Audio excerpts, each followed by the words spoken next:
So here we are again. Christmas time. That was a quick year. You know what else is moving along pretty damn fast? The way video games are being distributed to us gamers. Holy shit! When I was a little kid, sitting in the living room playing Super Mario Brothers on our shitty little TV, if you told me someday in the future we'd be able to download new video games from the internet directly into our home consoles, I'd shit my fucking pants. In today's crowded gaming world, filled to the brim with huge AAA titles that can run $60 and sometimes more, it's hard to keep up, especially financially. But there's an entire other dimensional universe of video games that are usually released digitally and won't destroy your bank account. The fuckers are called indie games. No, not that indie. While the AAA games I mentioned a second ago are great, those are usually headed by a massive team of developers, whose visions may get conflicted by an overzealous publisher that's only interested in nabbing those holiday sales, regardless if the finished product is actually finished.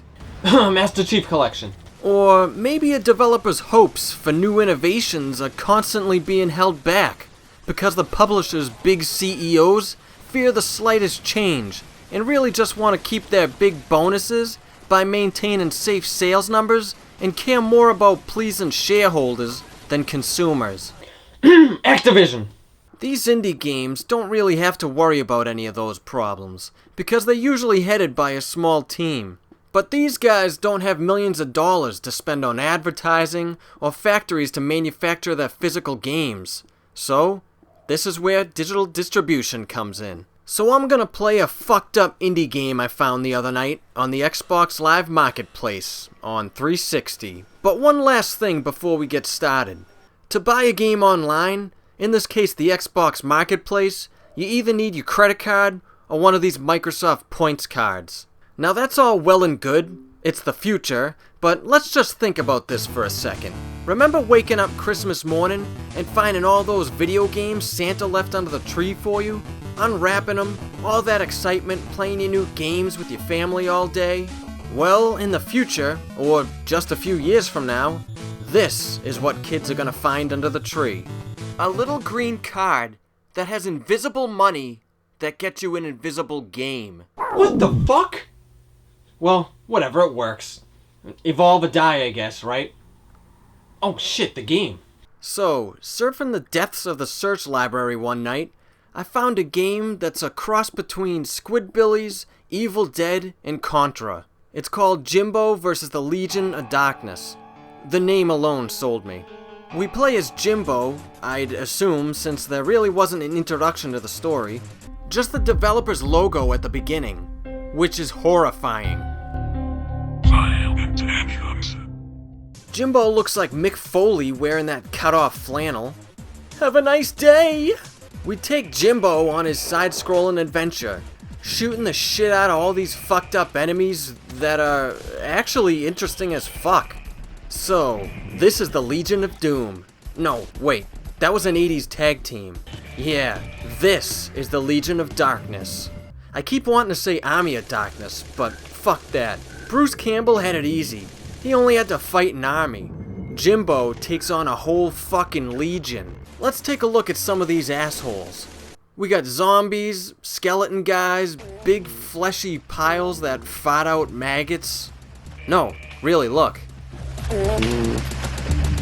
That's 2 games now that I've played with gassy enemies, the other being Butthead from PO'd. Then there's Grim Reapers with mortar cannons, zombie punks on hoverboards, big giant-ass demon guys, creepy midget cherubs, and these half-naked chicks on floating rocks that try to rain puke on you. Fucking gross. Get away from me, you nasty bitch. Oh shit, she's still alive? There, now stay dead, you nasty broad. Alright, as you can see so far, the gameplay resembles Contra and other classic side-scrolling 2D shooters. But I'm only gonna show Contra footage because I'm lazy. You've got a few different gun power-ups like a rocket launcher, flamethrower, and of course, a spread type gun. While we're talking about shooting, let me tell you about the controls. There's two types you can pick from, modern and retro. The modern setup maps your grenades and jump actions to the shoulder buttons and uses both the analog sticks. The left one for moving Jimbo, while the right stick allows him to shoot 360 degrees, making the game into a twin stick shooter. This is the method I prefer, because Jimbo fires a lot faster since there's no attack button you gotta keep pressing. But I've discovered the twin stick modern setup oddly robs Jimbo of the ability to crouch and shoot at the same time. He just kinda does this weird seizure walk, like Amagon does. Holy shit. Talk about a throwback. Seriously though, that's fucking retarded. He doesn't crouch, or shoot while crouching in the direction you want. He just fires straight down, like he's trying to blow off his own foot. Lay off the booze, Jimbo, you fucking lush.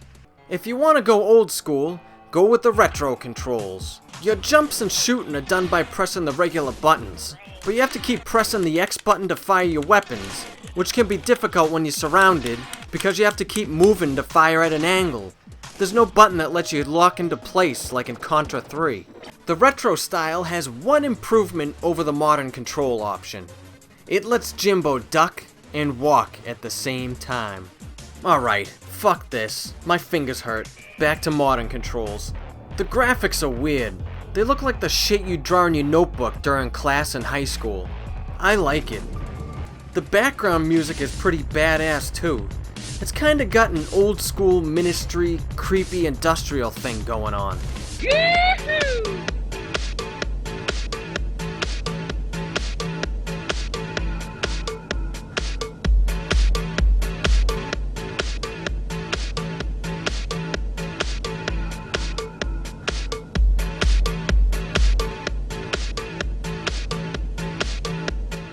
I can dig it.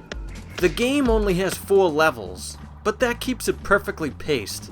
Again, like Contra 3. It's not too long or too short. If you have experience with the older shooters that this game is clearly influenced by, you shouldn't have too much trouble getting through it and fighting the bosses. Speaking of bosses, what the fuck is this thing? I don't even know how to describe it.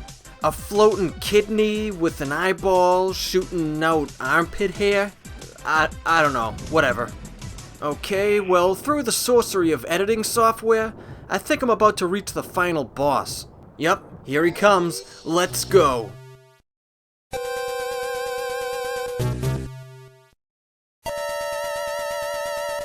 What the fuck is that? What the hell am I looking at? Oh shit, the face came off. Now it's getting real. It looks like that naked, fleshy orgy boss from Symphony of the Night. But inside its core is some creature using its tongue or intestines as a platform for the undead minions it keeps digging up to fight you with its fucked up arm. You know, that's actually pretty fucking creative. I gotta hand it to the developers, or singular developer, because this is an indie title, after all. It could have been made by a one-man team, right? I mean, not that I know anything about game programming and shit. But there were full teams of developers working on LJN games back in the day, right? And then you've got Jimbo vs. the Legion of Darkness, a fun and decent video game finished with probably half the manpower LJN had. Yeah, I did it! I mean, we did it! Fuck yeah, Jimbo! Jimbo? Wake up! Forget it, you friggin' drunk. Well, there you go. Jimbo vs. the Legion of Darkness. An entertaining little son of a bitch. Now, the good thing about this being a digital release is if you want to play it, just go ahead, download it right away from the marketplace. I think it's like $1. That's less than a cup of coffee. No hunting down priced gouged cartridges. But one severe drawback to it being digital is you can only play this or other indie games on Xbox while your console is connected to the internet. What kind of fucked up bullshit is that? If you lose your signal at home during a blizzard or something, you can't play your purchased game at all. So eventually, if they ever shut down the servers on Xbox, I guess Jimbo will be lost forever. Somewhere inside the Matrix. I mean, I would have gone out and grabbed this if it was on a cartridge or a disc or something, but oh well, that's the looming future of gaming, I guess. Oh, might as well watch the game's credits.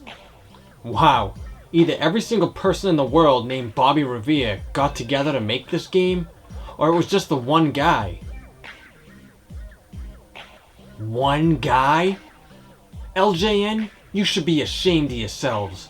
You and your X-Men and your Jaws and your Friday the 13th and your Karate Kids. You and your Back to the Futures and your Nightmare on Elm Streets. Yeah, we'll get to those ones soon enough. They're on the list. Alrighty, folks, that's all I got. Be safe out there, and Merry Christmas. Or whatever the hell you celebrate. I gotta go outside and shovel again, because it's pretty much like the Battle of Hoth out there.